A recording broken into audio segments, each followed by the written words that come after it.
السلام عليكم، نتمنى انكم تكونوا بخير. اكيد غتكون سمعتي في حياتك واحد النهار مره ولا بزاف المرات النساء ناقصات عقل ودين.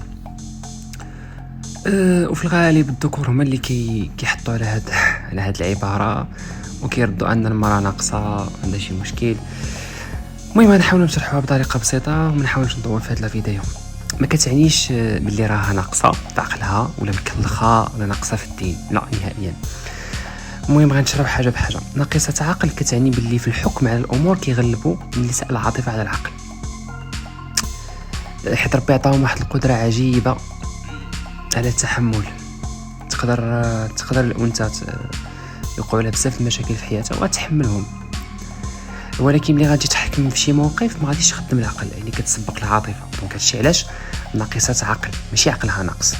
المراه كتحمل، انا كنهضر على الام، يعني كتحمل الالم ديال الحمل الولاده، كتربي وكتسهر وكتكبر وتشطان وتخاف. وملي كيكبروا دوك الدراري يقدروا يسمحوا فيها نهائيا، يقولوا لها عمرك درتي لنا شي حاجه ولا، وكتصبر وتسمح ليهم. تخيل واش الراجل يقدر يدير هادشي؟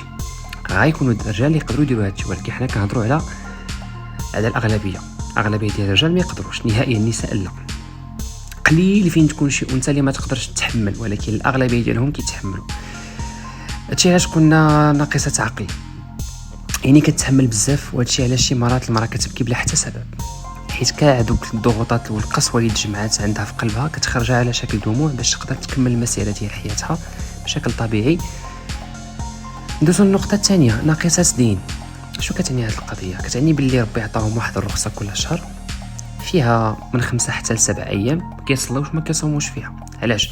حيت الجسم ديال الانثى كيكونوا فيه بزاف ديال التغيرات، واحد النشاط كبير ديال الهرمونات، كيجيوهم الام في معظم اعضاء الجسم. هنا كيختلفوا الحالات المراه الاخرى، يعني ماشي كلشي بحال، ولكن كلهم ما خصهمش لا يصليو ولا يصوموا. هاد الرخصه حيت المراه كتحمل وكتولد.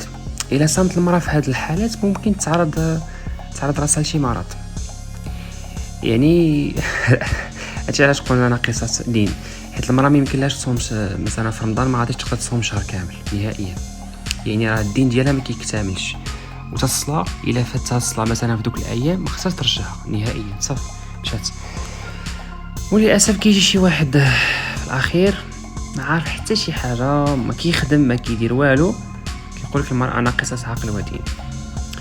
ودي ما كاينش مع اللي ناقص هو داك الذكر في حد ذاته. حاولوا تفهموا الانثى ولو غير شويه، حيت راه ما يمكنش تفهم الانثى بشكل مثالي.